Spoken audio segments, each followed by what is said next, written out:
So this is a very quick visit to one of Claude Japp's telegraph towers. If you look upwards there, you can see at the top the horizontal regulator beam and the two indicator beams that were controlled from within the tower.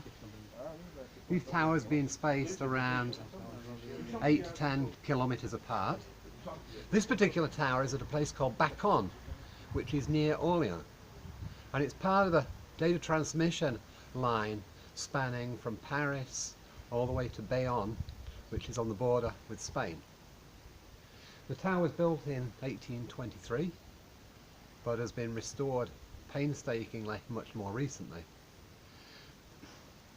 A single message could be sent from Paris all the way to Bayonne in around 40 minutes.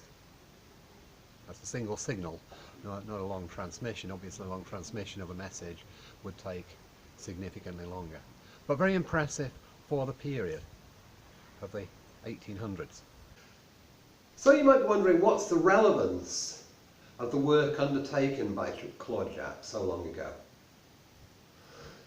Optical communication in the early 19th century. Well, I think that from my perspective and the perspective of today's students, it's very important for us all to realise that an awful lot of work in respect to network communications is not new, but builds on ideas that have been around for a long time. So let's take the technology of Claude Japp.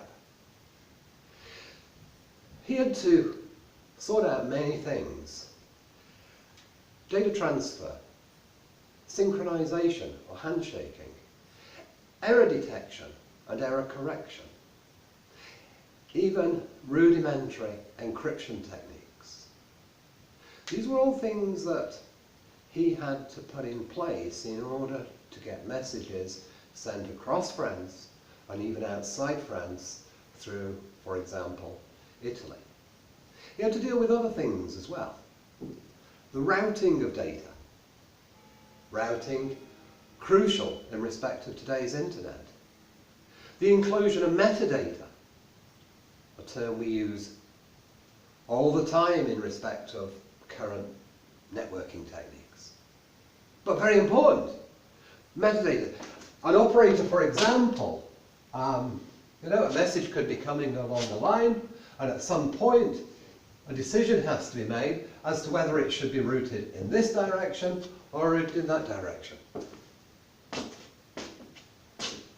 The sort of thing that is done all the time in respect of today's internet.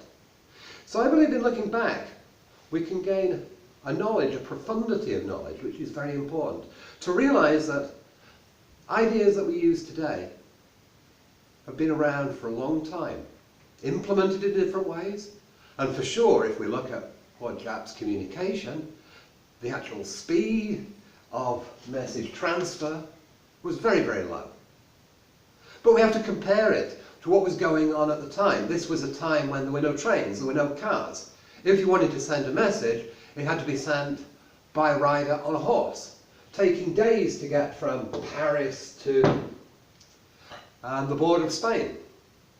Whereas suddenly, with Japp's techniques, it was possible for that message to get through in only hours. So let's take a look now, very briefly, inside one of the telegraphy towers. We'll go in now. Okay, so here we are in the top floor of the Japp Tower. You should be able to see, if we look upwards, you can see where the mechanism comes down from the roof. And looking, if you can point the camera a little over here,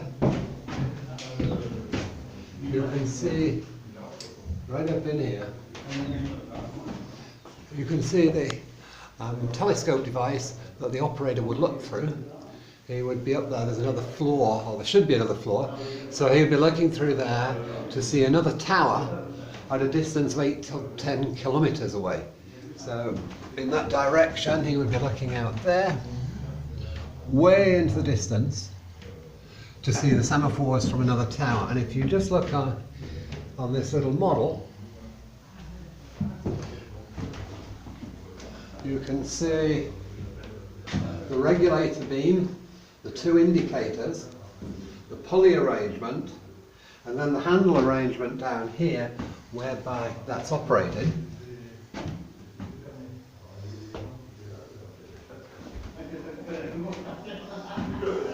So here's a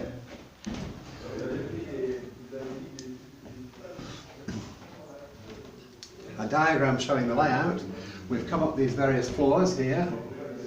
Here's where the operator would stand, and then this whole apparatus protruding through the roof with the regulator beam and the indicators right at the end.